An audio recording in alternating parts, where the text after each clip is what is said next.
professor of constitutional democracy and assistant professor of history. So we have the historian starting to enter the mix here. And I'm really excited to introduce this panel, which I think is really going to frame the historical origins of felon disenfranchisement in some really interesting and innovative ways. So what I'm going to do first is introduce our panelists, and then they're going to come up here one at a time, but I will introduce them in the order in which they're going to speak. Our first speaker is going to be Professor Gabriel Qin. He is Edward L. Barrett Jr. Chair of Law and Martin Luther King Jr. Professor of Law at the University of California, Davis School of Law.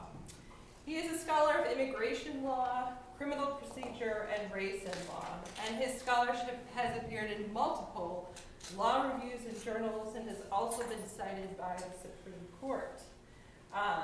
As director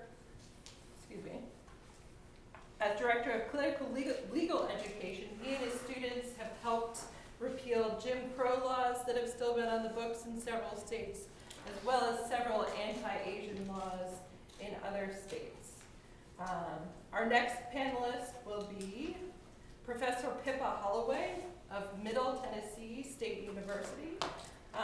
She's the author of the book Living in Infamy, Felon Disenfranchisement and the History of American Citizenship, which came out with Oxford University Press in 2013. And I should say that work was funded in part with the Soros Justice Fellowship from the Open Society Foundations. She's also the author of Sexuality, Politics, and Social Control in Virginia, 1920 to 1945, and that came out with the University of North Carolina Press in 2006. She's currently working on the history of equal access to witness testimony, and she's also the president of Middle Tennessee State University Faculty Senate. Our last panelist is Rogers Smith.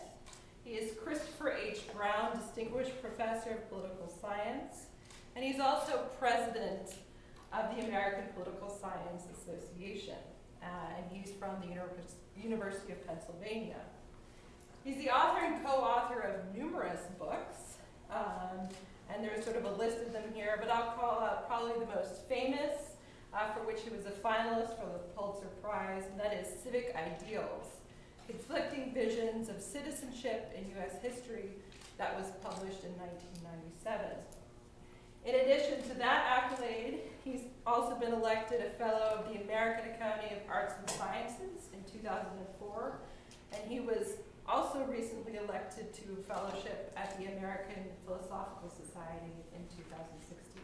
So please join me in welcoming all of these distinguished panelists.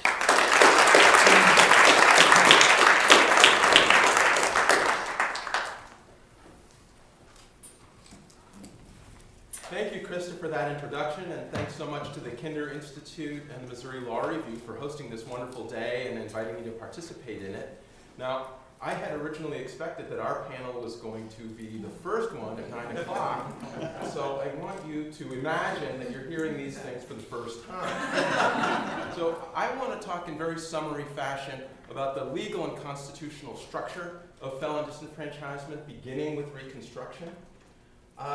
I want to start by making clear what, in my mind, was at stake in Reconstruction. African Americans are sometimes, often, typically thought of as a minority group. So, for example, in Justice Harlan's famous dissent in Plessy versus Ferguson, he includes the line, 60 millions of whites are in no danger from the presence here of 8 millions of blacks. And this, I think, gets something importantly wrong about the situation of Reconstruction after the Civil War. In the former Confederate States, African Americans were an absolute majority of the population in 3 states, Louisiana, Mississippi, and South Carolina. They were more than 40% of the population in 4 other states, Alabama, Florida, Georgia, and Virginia. And therefore, I submit to you, in free and fair elections, in a democracy, in a situation of majority rule, African Americans would have controlled some significant parts, most of, or all of the South. Reverend Henry Field, who was the brother of one U.S. Supreme Court justice and the uncle of another, wrote a travelogue in 1890 where he talked about his travels around the country, and this was his observation about the South. To Negro suffrage, whites have no objection when the Negro is in a hopeless minority, so that his vote can do no harm. But the moment he is in the majority, he becomes dangerous. Now there are 4 southern states, South Carolina, Alabama, Mississippi, and Louisiana, in which he outnumbers the whites, so that a combination of the black voters would give them the election of the governor and legislature and thus control of the state. Here in these states, any attempt on their part to exercise the right of suffrage on a large scale and thus to gain political power is to be resisted to the last extremity. So what was at stake was it's not simply a question of dignity. It's not the same type of question that there is with regard to whether Jehovah's Witnesses or Chinese in California in 1849 or 1879 can vote. Those are dignitary questions. Those are membership questions. But they're not going to decide who runs the government. But with African Americans in Reconstruction, that's the issue. I want to turn to what the Congress and the states did to address African American suffrage in the Reconstruction amendments, and I want to point out that Congress and the states, in drafting the provisions of the Constitution, sowed the seeds of the undoing of their own project. So the 13th Amendment prohibited slavery or involuntary servitude except as punishment for a crime whereof the party shall have been duly convicted. So the 13th Amendment authorizes slavery as criminal punishment if people are convicted in defense. And this loophole was exploited. It's still a very significant legal aspect of prison law today. And historically, this loophole was exploited in many parts of the country.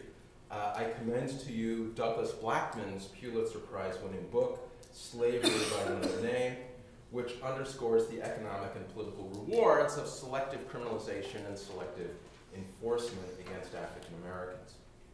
Then we have the 14th Amendment, which didn't textually grant the right to vote or textually prohibit discrimination in voting, but Section 1 of the 14th Amendment made citizens of all persons born in the United States. So that was obviously aimed at the former enslaved people. And Section 2 encouraged the states on their own to grant the right to vote to African Americans by providing that when male citizens over 21 were deprived of the right to vote, then the state's representation in Congress and in the Electoral College would be reduced. So if the population, the male citizen population over 21 wasn't enfranchised, there was a price to be paid. But there too, as you heard earlier today, there was an important exception. The penalty didn't apply if a person or group of people were disenfranchised for participation in rebellion or other crime. And this, some people argued, seems to acknowledge the legitimacy of criminal disenfranchisement. So Section 2 was a failure. Section 2 did not result in the states voluntarily enfranchising African Americans. And fairly quickly, it was clear that that structure wasn't going to work, so Congress replaced it with the 15th Amendment, which prohibited denial of the right of citizens to vote based on race, color, or previous condition of servitude. So as of, say, 1870, we have the 13th, 14th, and 15th Amendments, which are part of the Constitution, and they establish at least a right on the part of all people to vote without racial discrimination. And then we have a majority or near majority of African Americans in 7 of the former Confederate states. What happened? What happened? My favorite description of this history comes from a unanimous Supreme Court decision that Professor Carlin alluded to earlier, a Mississippi Supreme Court decision from 1896 called Ratliff versus Beale. And Ratliff versus Beale was a tax case. It was written 6 years after the adoption of the Mississippi Constitution of 1890. It was written by a court that included members of the Mississippi Constitutional Convention. So not only were they justices who were familiar with the legal culture of the state, but they had personally, some of them participated in the drafting of the Constitution. And this is what the court said was the background. Our unhappy state had passed in rapid succession from civil war through a period of military occupancy, followed by another in which the control of public affairs had passed to a recently enfranchised race, unfitted by educational experience for the responsibility thrust upon it.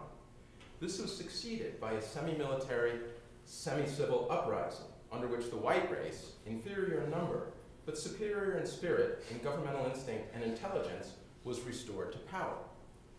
The anomaly was then presented of a government whose distinctive characteristic was that it rested upon the will of the majority, being controlled and administered by a minority of those entitled, under its organic law, to exercise the electoral franchise. So the court then explained that the force and fraud which had been used to disenfranchise the black majority was problematic. They said the habitual disregard of one law not only brings it finally into contempt, but tends to weaken respect for all other laws. So they wanted to find a legal way to accomplish what they had done. And this is what the Constitutional Convention did. Within the field of permissible action under the limitations imposed by the federal Constitution, the Convention swept the circle of expedients to obstruct the exercise of the franchise by the Negro race. By reasons of its previous condition of servitude and dependence, this race had acquired or accentuated certain peculiarities of habit, of temperament, and of character, which clearly distinguished it as a race from that of the whites. A patient, docile people, but careless, landless, and migratory within narrow limits, without forethought, and its criminal members given rather to furtive offenses than to the robust crimes of the whites. Restrained by the federal Constitution from discriminating against the Negro race, the Convention discriminated against its characteristics and the offenses to which its weaker members were prone. Burglary, theft, arson, and obtaining money under false pretenses were declared to be disqualifications, while robbery and murder and other crimes in which violence was the principal ingredient were not. So we see here the felon disenfranchisement is part of lots and lots of other methods of disenfranchisement. As was earlier mentioned, it is the death of 1,000 cuts. But felon disenfranchisement is a significant part of it. The so-called Mississippi Plan was adopted throughout the South, including, as we heard, in Alabama, and it was completely effective in establishing white minority rule. Congress recognized the mistake that it had made in drafting the 13th and 14th Amendments. In 1867, it passed a series of laws that dealt with the readmission to representation of the former Confederate states in Congress. And these acts provided that the states had to have constitutional provisions that allowed everyone to vote. It did include felony disenfranchisement, but it was limited. The felony disenfranchisement that Congress permitted in 1867, after the 13th and 14th Amendments were already out the door, it limited it to crimes that are now felonies at common law. So they didn't say any crime, jaywalking, Professor Carlin's traffic offenses. No, felonies that are now crimes at common law, which included murder, rape, robbery, burglary, arson, kidnapping, and mayhem. It's a very limited, not tax evasion, not petty larceny. But these provisions were widely ignored. What did the Supreme Court have to say about this? Well, it wasn't unduly concerned about the Mississippi Plan and the disenfranchisement of African Americans. In Gibson versus Mississippi in 1896, a defendant asked for his criminal case to be removed to federal court. African American, no blacks on the grand jury or the jury.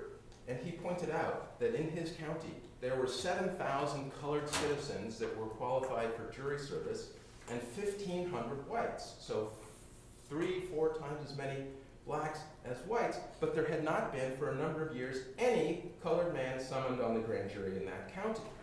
And the Supreme Court sort of shrugged, and they said, well, that may be, but it doesn't prove that there was discrimination with the sanction of the Constitution and laws of the state. The complete lack of black jurors could be a coincidence. 2 years later, in Williams versus Mississippi, the Mississippi plan was directly at issue.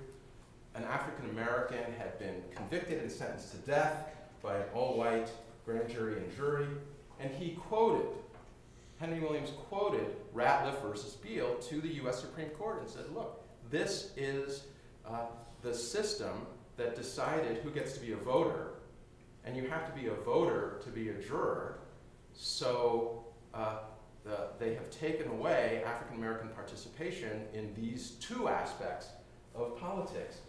And the Supreme Court was not impressed. They said, nothing tangible can be deduced from this. If weakness were to be taken advantage of, it was to be done within the field of permissible action under the limitations imposed by the federal Constitution.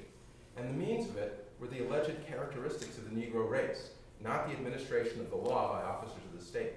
Besides, the operation of the Constitution and laws is not limited by their language or effects to one race. Whatever is sinister in their intention, if anything, can be prevented by both races by the exertion of that duty which voluntarily pays taxes and refrains from crime. So they weren't willing to assume that a jurisdiction that had passed laws for purposes of discriminating against African Americans would apply those laws in a discriminatory way. That was a logical leap that did not seem sensible to the court. I want to talk about two modern cases, post-Brown cases, that you've already heard about. The first is Richardson versus Ramirez, where the California Supreme Court held that felony disenfranchisement violated the Equal Protection Clause of the 14th Amendment.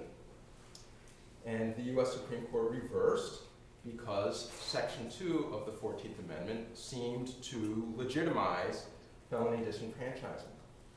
And so it's ironic, as Professor Carlin mentioned, that a provision in an amendment that was designed to protect African American rights was used to undermine African American rights. But another irony that I want to point out is between 1868, when Section 2 became law, and 1974, when it was used in Richardson versus Ramirez, there were a lot of occasions in which African Americans were deprived of the right to vote. But there was never a court or Congress that applied Section 2 to impose the punishment that it provided on those who disenfranchised various groups.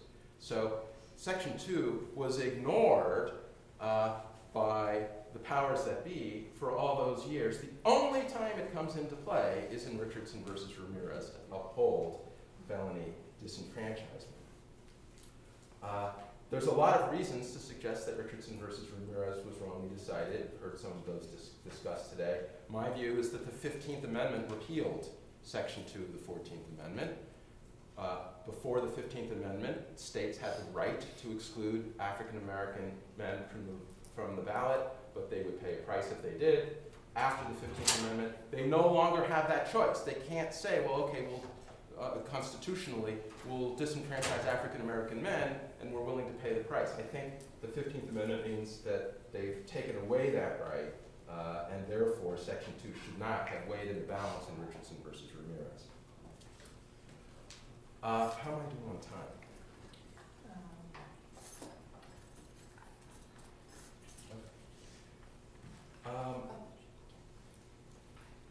Okay. So briefly, I'll talk about the second important case, Hunter versus Underwood, about the Alabama felony disenfranchisement provision.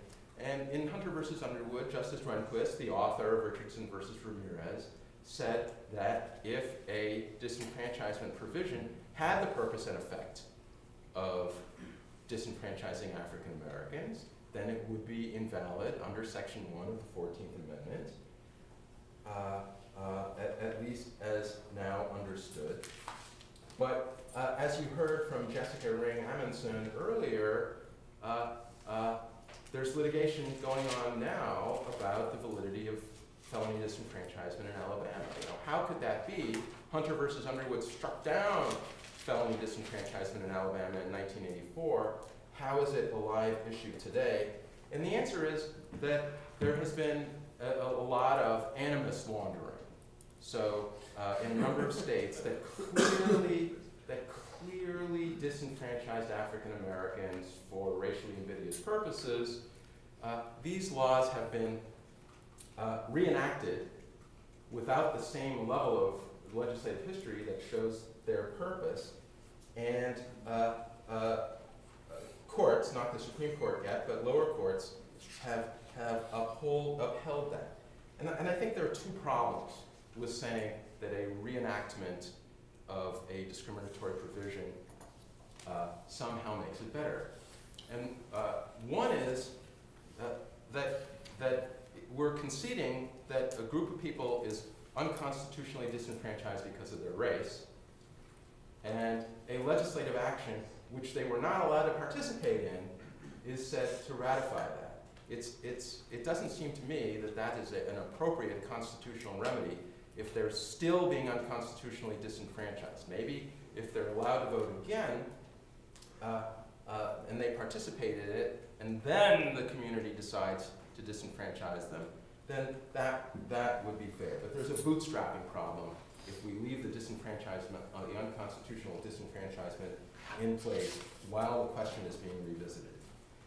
The other thing is that in the Mississippi case, the Supreme Court, the Fifth Circuit, said that a reenactment in 1950, when there were no blacks in the legislature and very, very few blacks allowed to vote in that state, and then another one in 1968, didn't have the same kind of animus. Those were the legislative events that allowed the legitimacy of this thing, and I think historically that is an unjustifiable proposition. And in that context, I want to, just to sort of take the temperature of the situation in Mississippi in that period. So a paragraph from a case that I really like called Knight versus State, a Mississippi Supreme Court case from 1964, which upheld the conviction of a freedom rider. And for some of you who don't know, freedom riders, perhaps the younger people in the room, freedom riders were college students and other people who traveled on interstate buses throughout the South to try to desegregate illegally segregated transportation facilities in various places. And they were firebombed and arrested by the police and attacked by mobs. And sometimes, for being attacked by a mob, they would be charged with a crime. And a lot of them were convicted of disturbing the peace and things like that. And Knight versus State was an appeal of a conviction for disorderly conduct of a freedom rider who had been attacked. And the Mississippi Supreme Court affirmed the conviction, and they also had a little bit of advice for the freedom riders. Certain sections of the country, they said, because of physical traits and differences between the white and colored races and other disparities real to them, although perhaps imaginary to others, observed and practiced segregation of the races. Within a decade, novel constructions have nullified settled constitutional questions.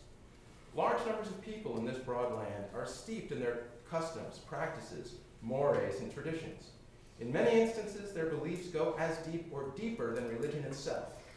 If, in the lapse of time, these principles, sacred to them, shall be disproved, then it may be accepted that truth will prevail. But until those principles have been tested in the crucible of time, no abject surrender should be expected, much less demanded. And if this is what the legal leaders of the state are saying at that particular moment, I think the idea that a reenactment without much legislative history is any indication of a lack of animus is not plausible. Thank you.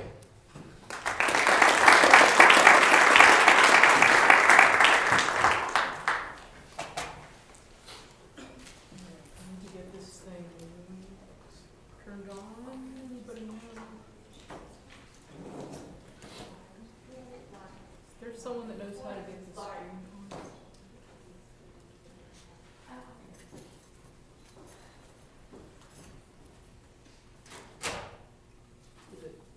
I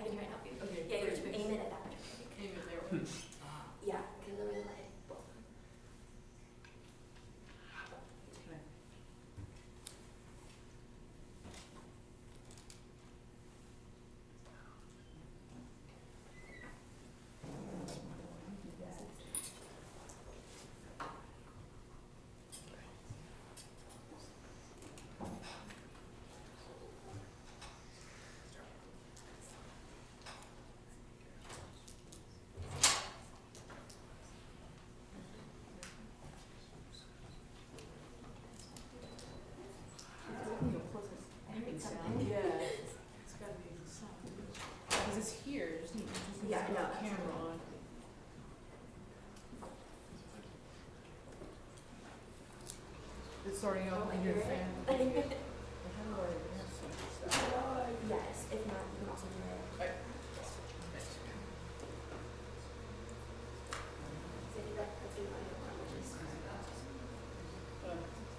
Oh, so it needs to be here. Yeah, it should be one. But it's Oh. You got it on the center. That'll I work. don't know how to yeah. Oh, that's fine. It is, but it's back here. I'll go. Oh, wait, it is showing up. Yeah, it will show up, because we would ideally just want Oh, to distract you. they will be distracted. I'll be so. Okay, we will fix it look soon. at that at all. All right, great. Well, first of all, thanks for inviting me and for this wonderful. I'm incredibly honored to be part of this wonderful day of work. I'm going to be talking about the historical origins. And I'm going to try to cover 1821 to 1954 very quickly and efficiently. I got my timer going here. And I'm going to break it into 3 periods and then talk about like a critical historical theme that I see for each of those periods. And I'm going to try to focus also on Missouri because as a historian, we like the specifics. We like to focus on where we're at as historians and the specific locations. So we're going to dig a little deep into Missouri here. So as we talk about this first period, 1820 to 1865, I argue that this is a period in which we can really learn about the significance of infamy and its connection, this legal and cultural understanding of infamy to felon disfranchisement. Missouri law at statehood. When Missouri becomes a state in 1820, the Constitution allows for the disfranchisement of all persons convicted of bribery, perjury, or other infamous crime.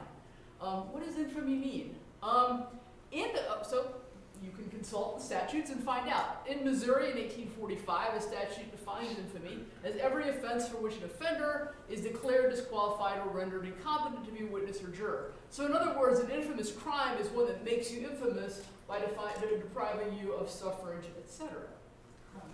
i.e. see criminal code.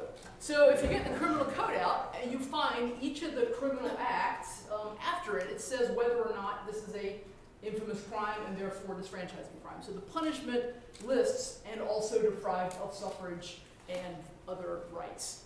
If you pull them all, as I did, you'll see that infamous crimes are most but not all felonies and some, but very few, misdemeanors.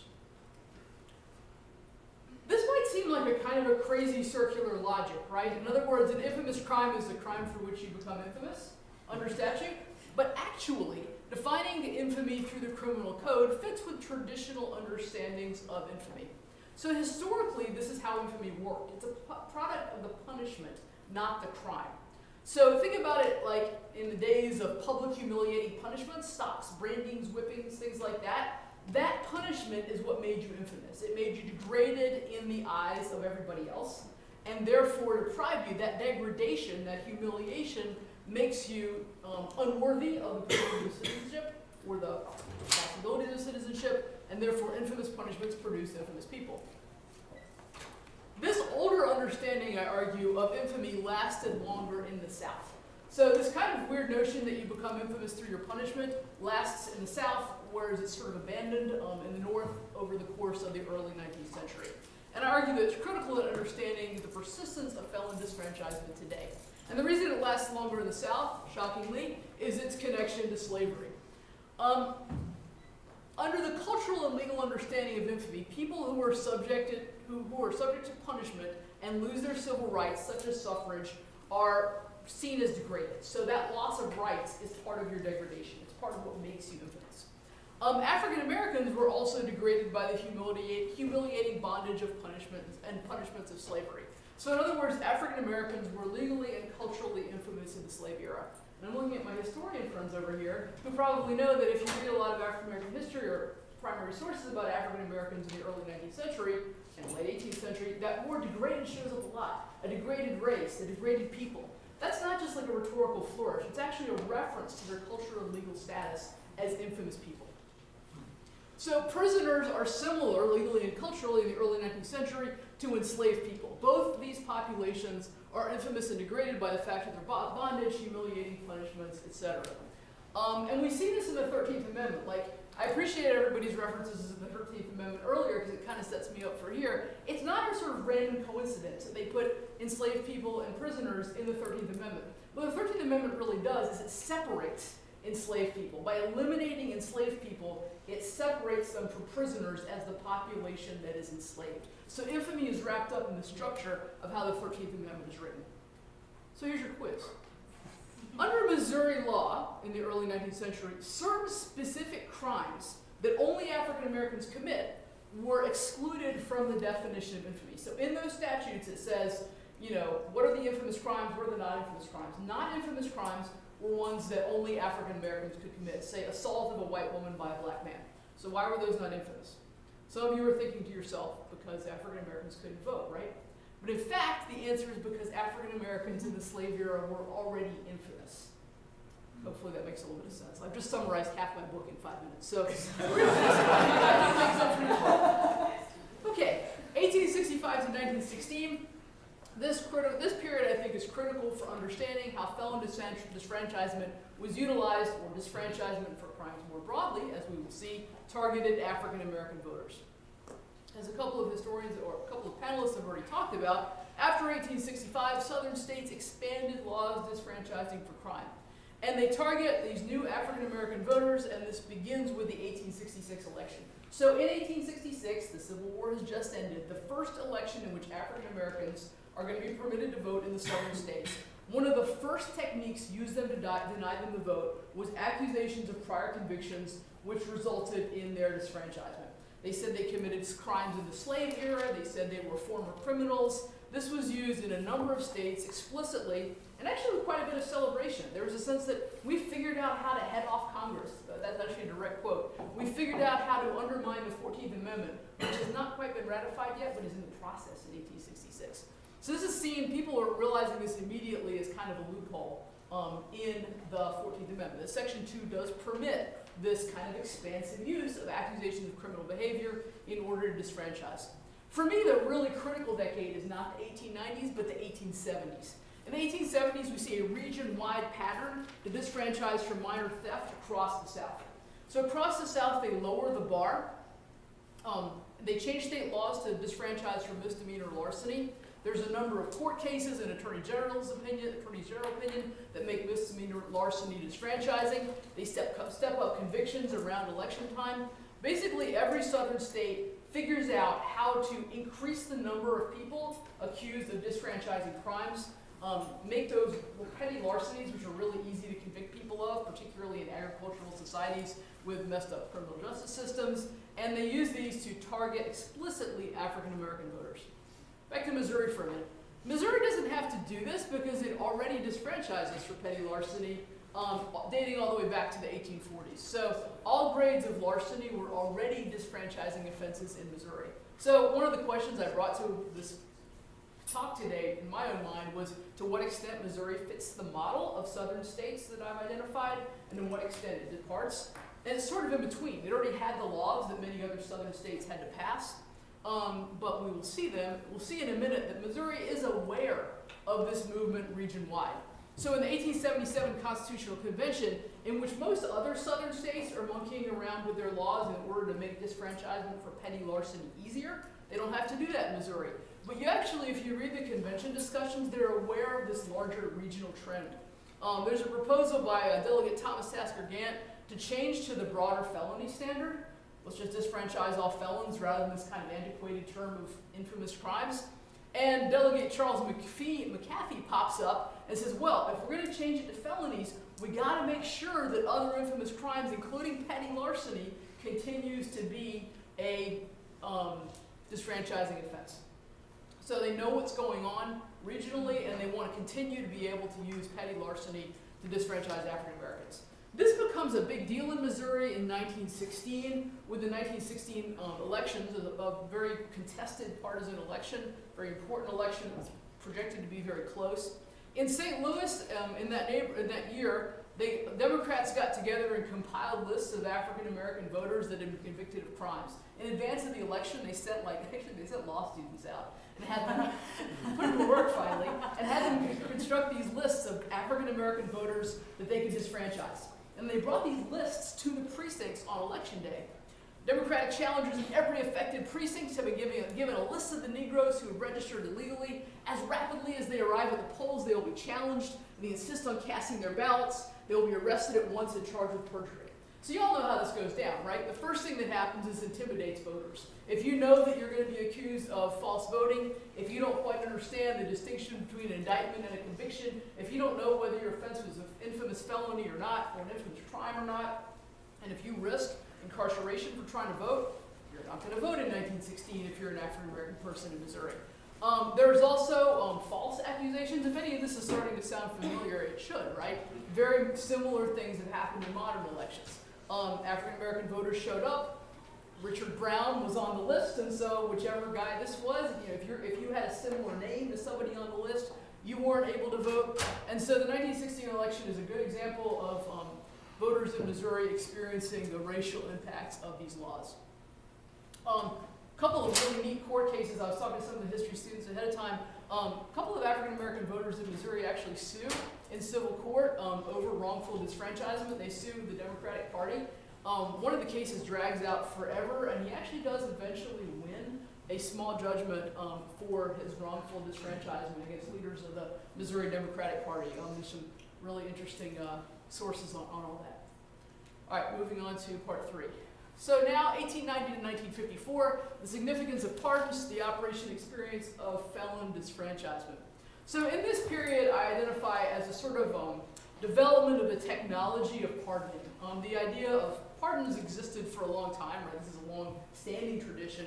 But in this period, states do more and more work to refine, understand, figure out what kinds of pardons there are. You start seeing conditional pardons. Start seeing pardons to restore votes. So pardon processes become more developed. Nationally, there's a growing focus at this time on re-enfranchising particular individuals rather than ending the larger practice. So pardons have this utility also, is that these laws can continue to do racial work. So you can basically not pardon African American offenders, but if white people get caught up in these laws, you can pardon them. And you can see, if you dig into the pardon records, you see some very clear racial trends in terms of who gets these pardons. Pardons are great in Missouri, another wonderful historical source in Missouri that I've only begun to dig into. But great pardon records generally, and also some really good pardon records specifically with regard to restorations of voting rights. So prior to 1879 in Missouri, the governor had broad pardoning powers, which was understood to include the ability to restore civil rights. An 1879 law actually limits gubernatorial restorations of civil rights to first offenses. So in other words, if you have a criminal conviction on the first offense, the governor can pardon you and restore your rights.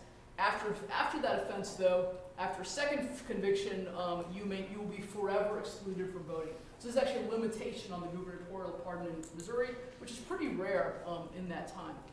I went through the historical record and just pulled out of governors' published reports the numbers of people they're pardoning, just in case you're kind of wondering. That's the kind of numbers we're talking about. It's not a complete run because it's what I could find by doing online research rather than actually digging into actual archives. But we're talking at a max a few hundred people a year here. You'll also see, and this is relevant to today also, kind of a waxing and waning, right? Some governors pardoned a lot of people, some governors didn't, as we see today. Missouri also creates what they call statutory restoration, which basically comes along with the parole law.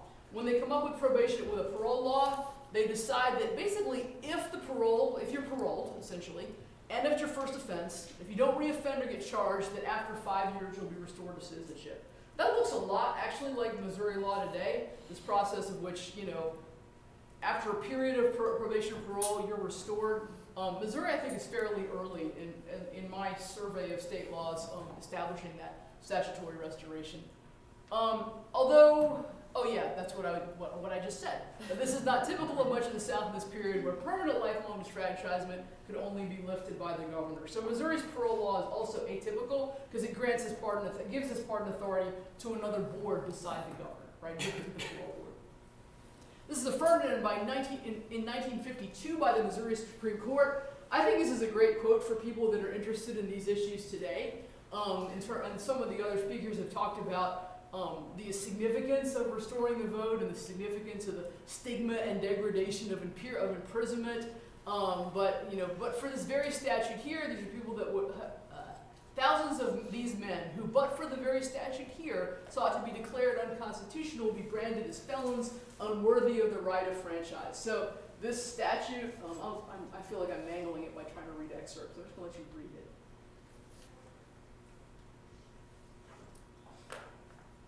So this is the sort of thing that, advocates today might be saying about restorations of citizenship, and this is from the 1952 Supreme Court.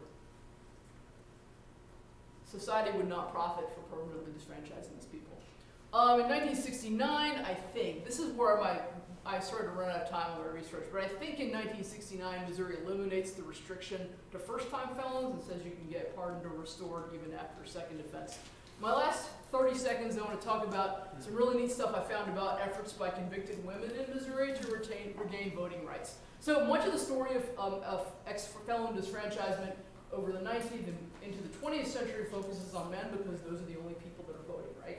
I dug into Missouri's pardon records after 1919 to find women that sought restoration of citizenship. I'll give you two quick examples. One was a woman named Anna Hunting who applied for restoration of rights in January 1921. There's a form that you had to fill out. You had to gather signatures on a petition. So she went and got the petition, and you're seeing my red arrow there. I wanted to make sure you didn't miss it, right? The form said his conduct. Ms. Hunting crossed out the his and wrote in her on her restoration form. Her petition was signed by men only. So in 1921, the sense I got from a number of petitions like that was that only men were seen as being empowered to authorize someone else's citizenship. So even though women could vote, only men were the ones being asked to sign these petitions. If you skip forward to 1932, Annie Tassin's petition, you can see here she was a laundress. She was African American. You see she also crossed out the his in line 2 there and changed it into her.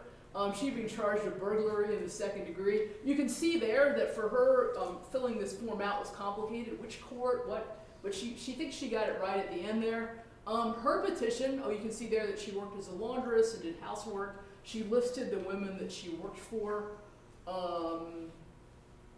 and lists them as her employers. And then you can see if you look carefully on there, like the second signature is from a woman who's a housekeeper, I think her employer. A couple more down, you have Bessie Scott, who's also a housekeeper. So this woman in 1932 did get women to sign her form. There's a number more in there. I just want to close by reading her last letter, her letter that went with the petition. I'm writing you in regards, this is to the governor, I'm writing you in regards to the blanks that have to be filled out to get your citizen papers. As I would love to have my citizenship back, for it means so much to me in my life to live. As I was unfortunate and falsely accused, and it has put a black shadow in my life. And God knows I want to live a true life, as I am identified by so many organizations. She probably was involved in African American sort of social and civic organizations, and some of those put a requirement that you vote in order to participate in those. I would like to have my citizenship back. Will you please kindly send me the papers to fill it out at once? I am Annie Tassin. I was discharged from the state prison, etc., etc. I remain Annie Tassin. And I'm going to give her the last word. Thank you.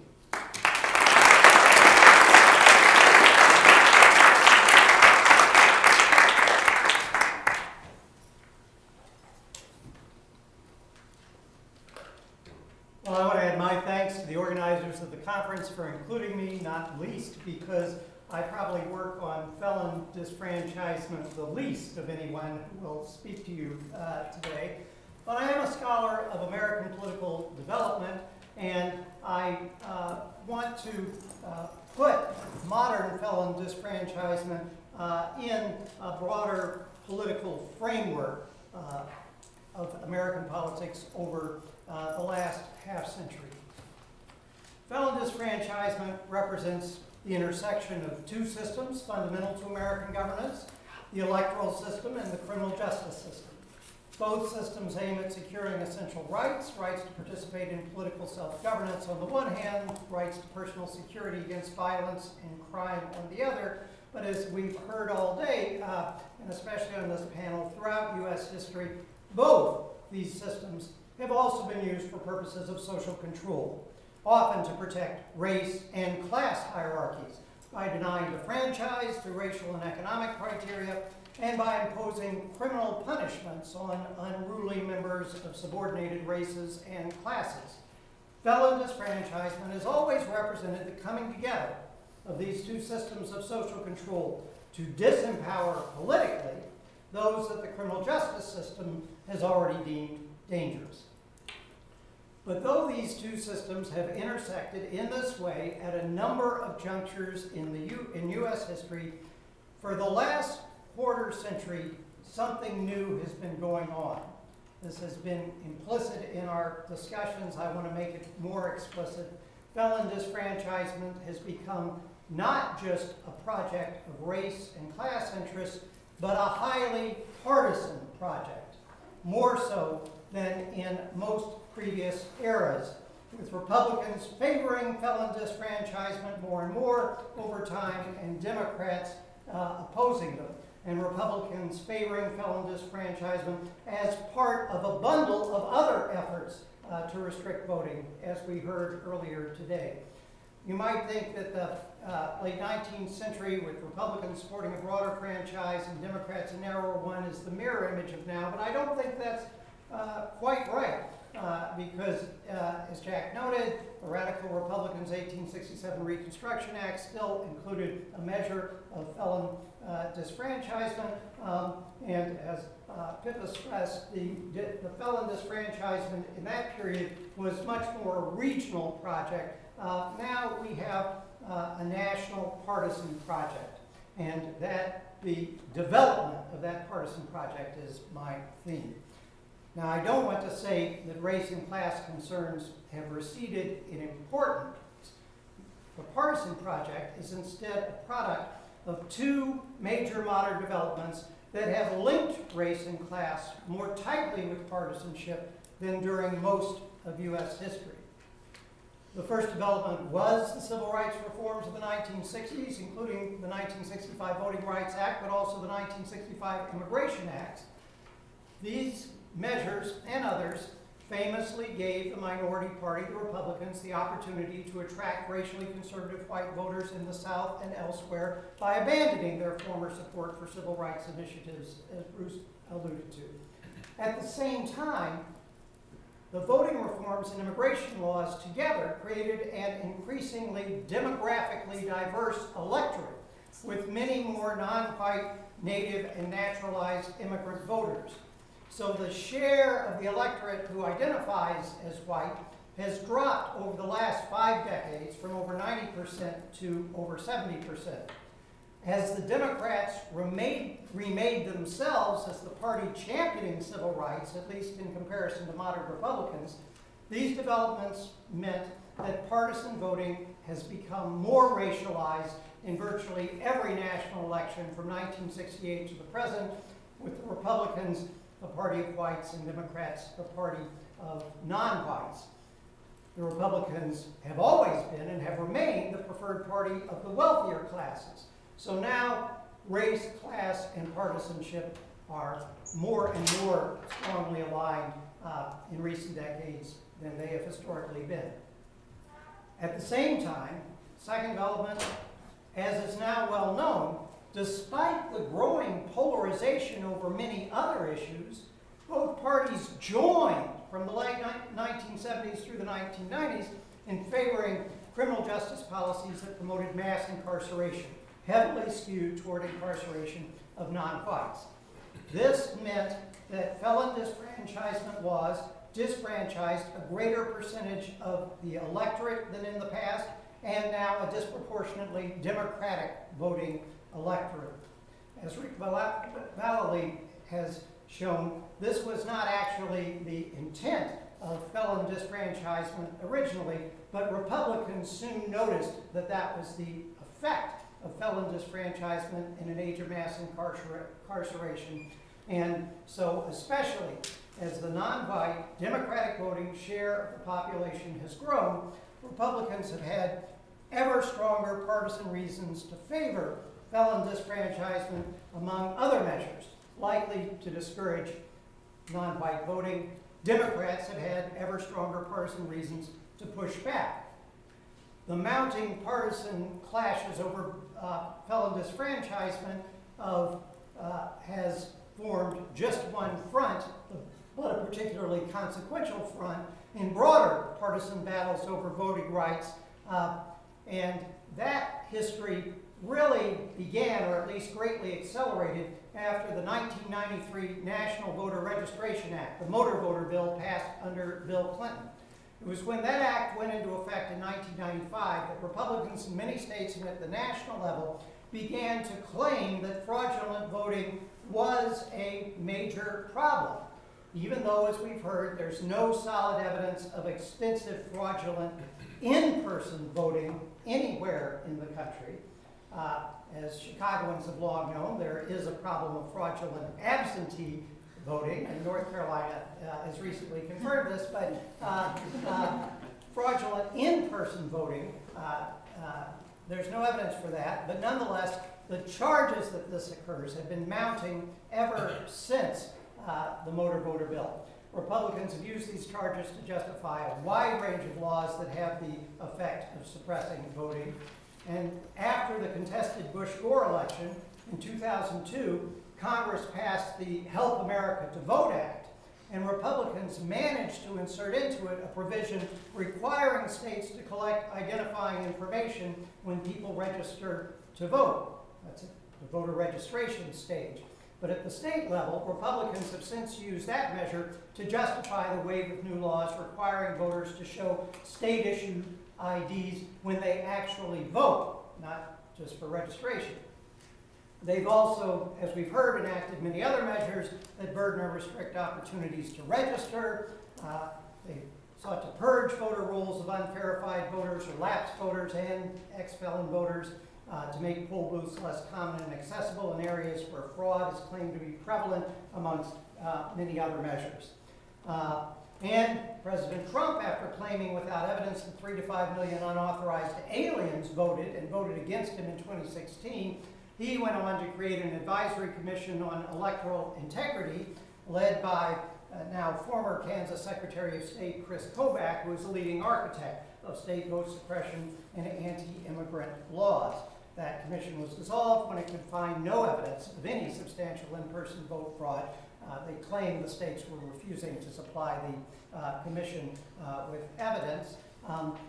But even after it was dissolved, Republicans have continued to expand efforts to combat fraud and suppress votes. Now, two decisions by the Supreme Court that we've touched on have particularly played into this political project of vote restriction and suppression. The first in 2008 was when the Supreme Court sustained the constitutionality of voter ID laws in the Crawford versus Marion County, Indiana election board case, even though the court there acknowledged that the state had provided no evidence of any actual vote fraud. Both the circuit court judge who decided the case, Richard Posner, and the Supreme Court justice who wrote the decision, John Paul Stevens, have since acknowledged that they erred by failing to recognize the barriers to the fundamental right to vote that their rulings sustained. But after that decision, efforts to pass voter ID laws and related measures were pushed more and more strenuously, almost exclusively by Republicans and opposed by Democrats. Then in 2013, we got Shelby County versus Holder, ruling that the statutory formula in the 65 Voting Rights Act for deciding when voting jurisdictions should be subjected to federal preclearance requirements was badly outdated and so an unconstitutional infringement on state rights. As this made federal action against state and local measures suppressing voting rights more difficult, efforts to enact such measures have further mushroomed ever since. Scholars have found that these efforts are statistically most likely to occur in locales where there are large numbers of non-white voters and large numbers of non-resident citizens, and where elections are competitive. Now, political scientists aren't sure how impactful, how effective most of these efforts are. The impact of voter ID laws in particular is unclear. They're not insuperable barriers. They are most burdensome for populations that traditionally have low voting turnout anyway. So some scholars find no statistically significant impact on the turnouts of any groups or on democratic electoral prospects. Many scholars think the demanding registration requirements are more impactful, though just how large that impact is still unclear. There's little dispute, however, about what restriction on voting has the greatest effect. In the wake of the growth of mass incarceration, it is felon disfranchisement. And that's chiefly because felon disfranchisement doesn't just make voting more difficult, it denies the vote altogether. And here I want to qualify one of Jay's comments this morning. I think he's right that it's likely that felon disfranchisement doesn't have a big effect on national election vote totals. Pam is right that in non-competitive districts, refranchising probably wouldn't have an impact. But nonetheless, in competitive areas, felon disfranchisement does have consequences that are often decisive. In Florida, estimates are that 10% of what otherwise would have been the voting population were disfranchised in recent years directly by its laws. And it's reasonable to say that if we hadn't had felon disfranchisement laws, Al Gore would have carried Florida in 2000, Hillary Clinton would have carried it in 2016, they would have won their elections, and that's a pretty big impact, not to mention the other statewide races that Pam referred to. And felon disfranchisement laws, as we've touched on, also have indirect vote suppression effects in Florida and elsewhere. They're used to justify often erroneous and excessive voter purges and to intimidate those attempting to vote. And it is, I think, because the efficacy of felon disfranchisement is real in competitive areas in many states, that even though voters have supported measures to end felon disfranchisement in recent years in many places, Republican office holders in states like Iowa, Kentucky, and now Florida are resisting actually restoring felons to the voter rolls. They have strong partisan reasons to do so. Political science research, I'm thinking of work by Gerber, Huber, and Meredith and others, shows that when ex-felons regain the vote, a reasonably high percentage of them do actually vote, especially when they're encouraged and assisted to do so in the way that Myrna referred to earlier today. And most do vote Democratic. In some, felon disfranchisement is today a more strongly partisan initiative and more of a national initiative than it has ever been in our past. That is not because concerns of race and class interests have faded, but because they have become more sharply aligned with the parties, with the Republicans now the party and the champion of whites as well as the rich more than ever before, and Democrats now the party of non-white and poorer Americans, although not always their champion. There are two counter trends that might represent a silver lining to this picture, and we've touched on them both. The first is that despite our deep partisan divide, voters in general, many of whom are not strongly attached to either party, have increasingly shown that in many places they favor limiting or ending felon disfranchisement.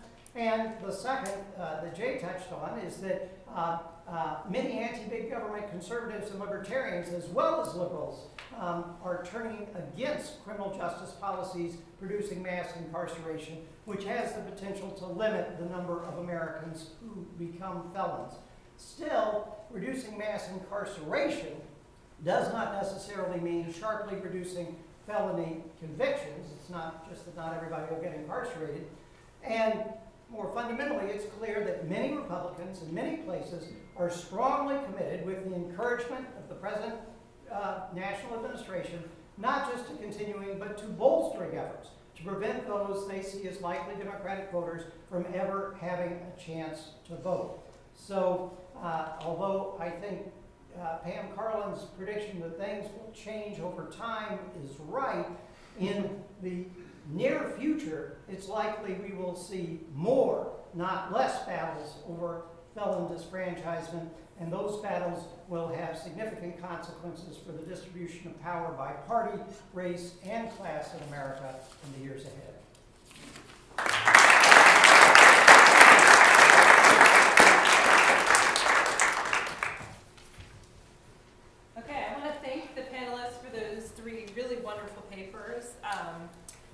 And I'm going to offer a quick summary and then open up for questions. We have, I think, about 15 minutes left. And I would just say, as a historian, I think one of the most explicit places to see the connection between sort of what Pippa was talking about with our past of racial slavery and felon disenfranchisement is if you get the chance to go, the National Museum of African American History and Culture in Washington, D.C. has a huge exhibit that includes the Angola Prison Tower. And for those of you who don't know, the Angola prison is one of the most notorious prisons in the country. It's in Louisiana on the Mississippi River. And before it was a prison, it was a network of plantations, actually owned by a slave dealer in Richmond. And the transformation from plantation slavery to prisons is very explicit in this place. And this is one thing that I think has been a little implicit in our conversations, is that the end result of felon disenfranchisement is not just ending the black vote, it's actually creating a free workforce at the end of slavery. So by disenfranchising black people and confining them to prisons, you're creating a prison workforce that's going to continue the cotton economy that started before the war. I just think that's an important point to remember as we go through this. But I think what's so fascinating about these three papers put together is that each person is essentially telling us how various legal technologies are being employed on both the state and federal level to expand felon disenfranchisement, particularly aimed at African Americans. So Pippa is really looking on the state level at legal technologies in terms of pardons, the expansion of petty larceny definitions, and the use of parole law. And she's looking at how governors and state legislatures are using these technologies in order to expand disenfranchisement. Gabriel Qin, I think, is looking at how federal law, the 13th, 14th, and 15th Amendments, which were ironically passed in order to enact equal rights, were actually used by states at the state level to expand felon disenfranchisement, particularly at the level of state Supreme Courts.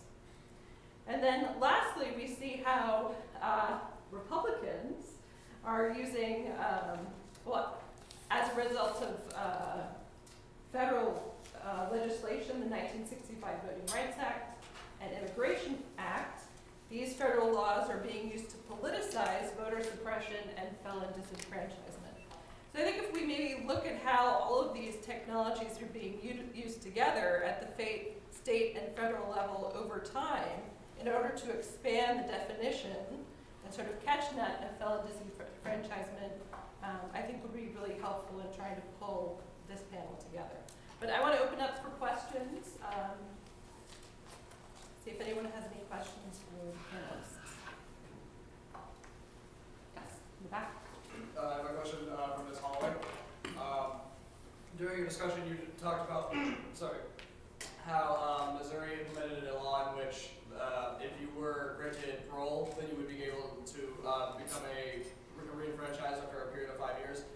Because of that, would you say in your opinion that Missouri was able to suppress black people even further by saying that white people would be gaining parole, whereas they would intentionally restrict black people from gaining parole so that way they would not be re-enfranchised from the law itself? That's a great question, and I totally understand your analysis of what the answer might be. You're probably right, but I've never dug into Missouri's parole records to have any sense of what the racial breakdown of parolees are in the state. That'd be a great historical project to take a look at and confirm your suspicion there. Any other questions?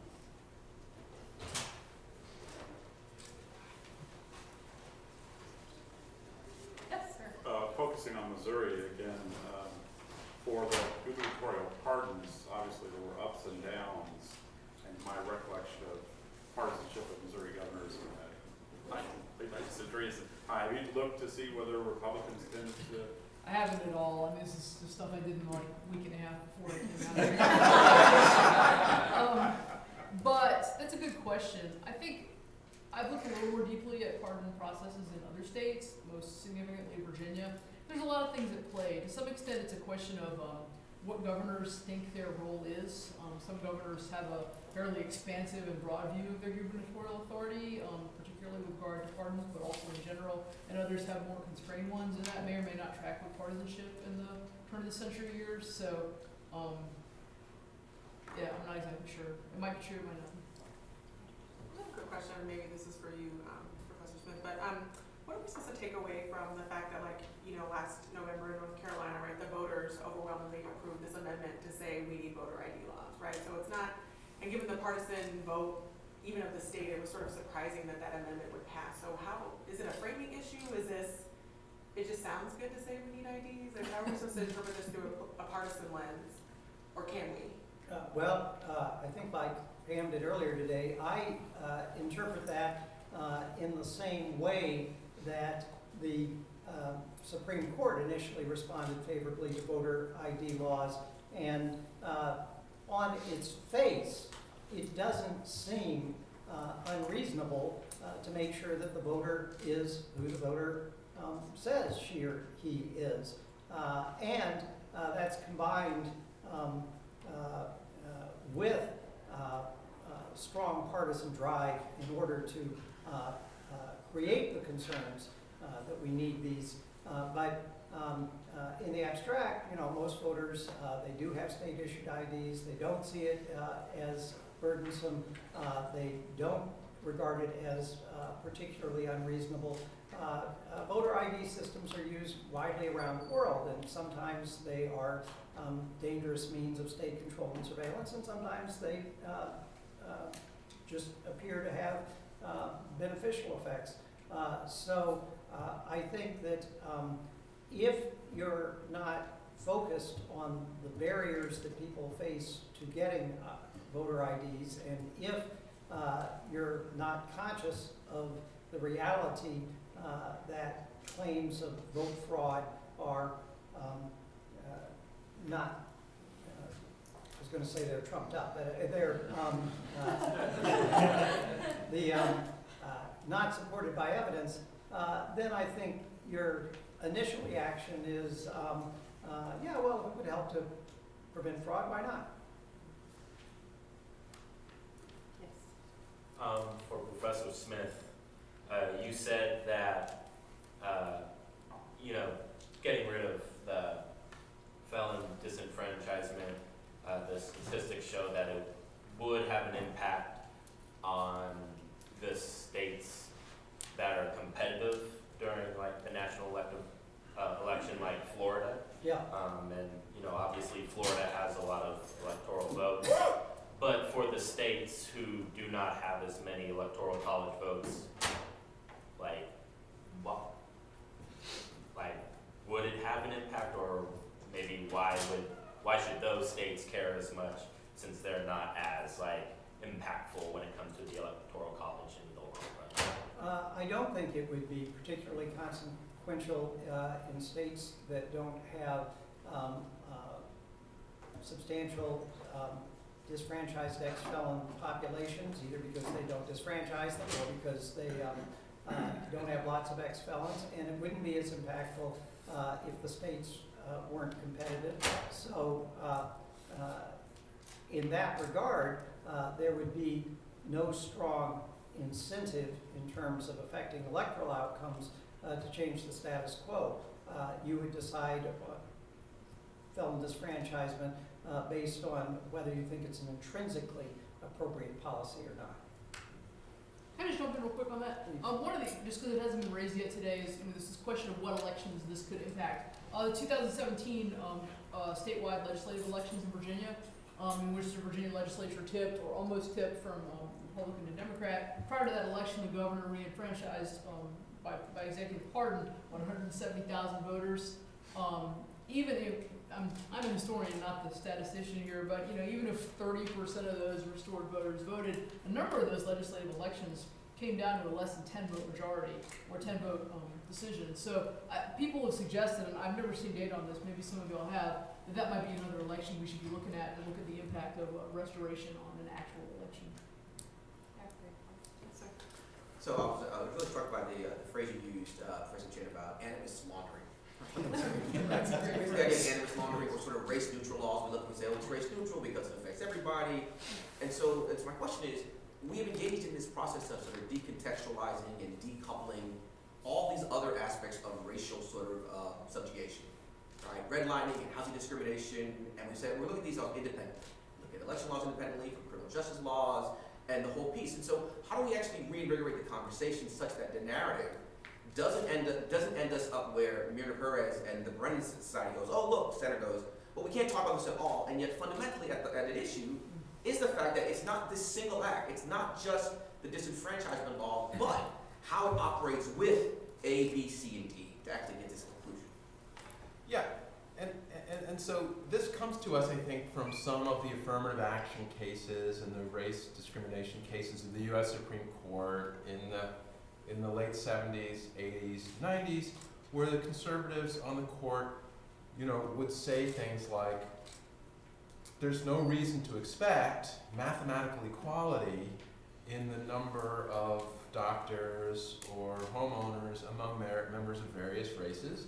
Members of various races and other groups might have different interests and different preferences, and so we can't just look at statistics alone and say, well, the fact that there are fewer, Latino contractors in Richmond, Virginia, is not a very illuminating statistic. The argument is, and then they have said, another key holding is that an entity, a school, a business, can't engage in affirmative action or remedial efforts based on race, other than to remedy their own individual unconstitutional or illegal discrimination. General societal discrimination, I think that concept came from Bakke, a case out of UC Davis, where I am. General societal discrimination is too amorphous. It's too, how can we identify and remedy general societal discrimination and figure out how UC Davis has a role in doing that?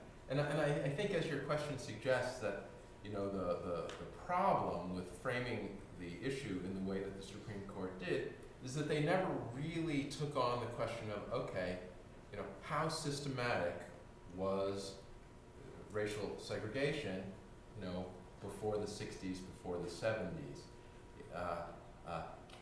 Are we able to paint a picture, to use maps and history to say, here's what was going on in terms of school segregation. Here's what was going on in terms of housing segregation and discriminatory loan policies by the Federal Housing Administration.